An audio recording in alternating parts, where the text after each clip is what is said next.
Sige pa, sir. Sige pa. Sa one time pa rin. Okay.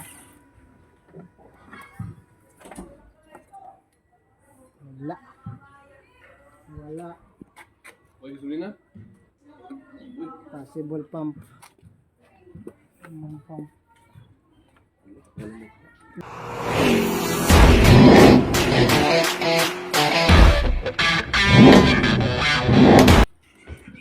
Ayun, magandang araw mga kapigsatrite. So ngayong araw to mayroon tayong ni-rescue itong Toyota Vios na Superman. So ang concern pala ng may-ari nito, engine cranking but no start. So ibig sabihin nagka-crank lang yung makina pero hindi nag-start. Pinalitan na to ng bagong battery na may-ari. Kala niya battery yung problema pero ganun pa rin. Kaya ito, tumawag na siya sa atin para magpa-rescue.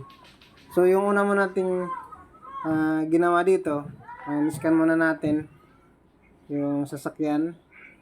Isa natin kung mayroong fault dun sa makina.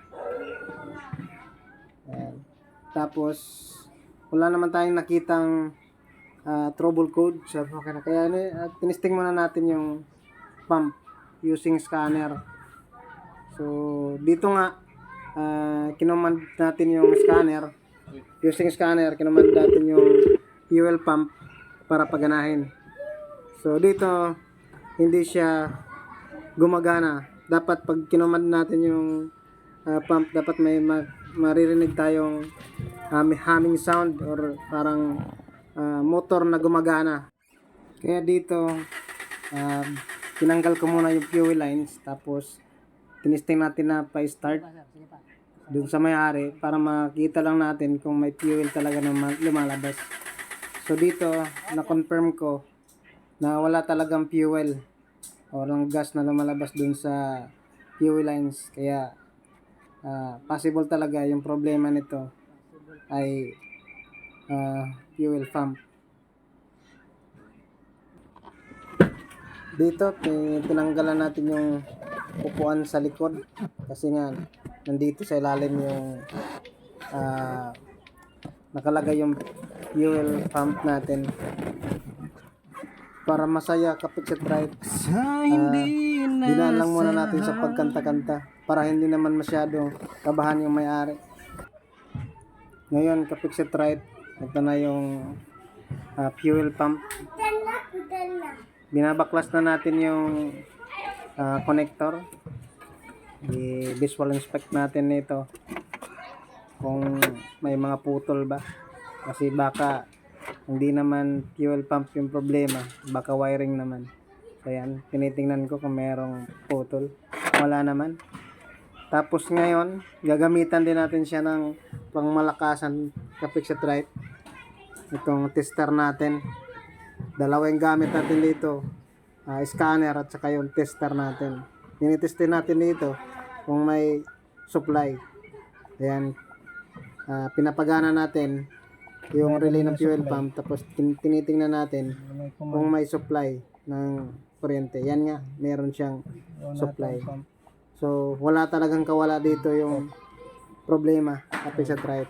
Kumbaga step by step diagnosing talaga to para ma-confirm natin na fuel pump talaga yung problema. Hindi man, kaya may stock na.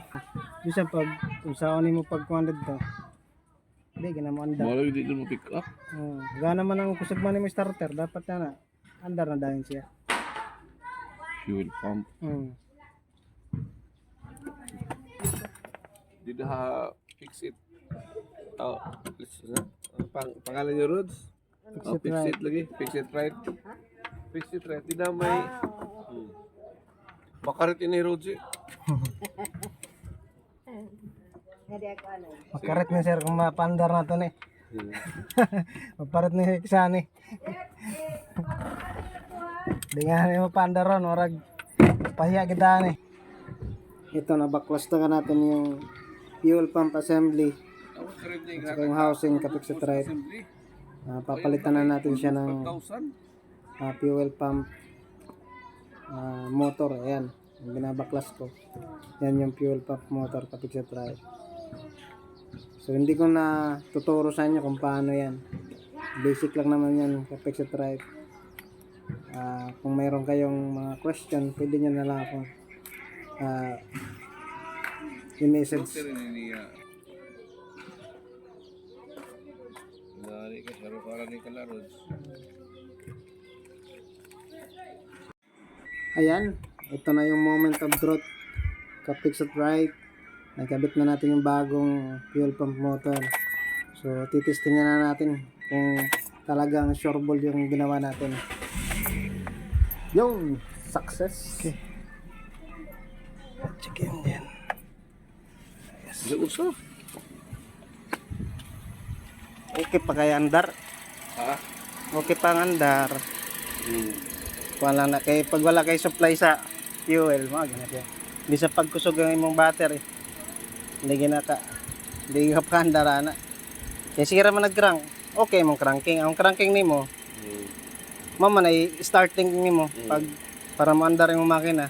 Pero kung wala supply sa sa fuel, di gina mo andar. Minsan pag unsa nakakusog yung battery diya. Lagi na siya. Betul yung kalit.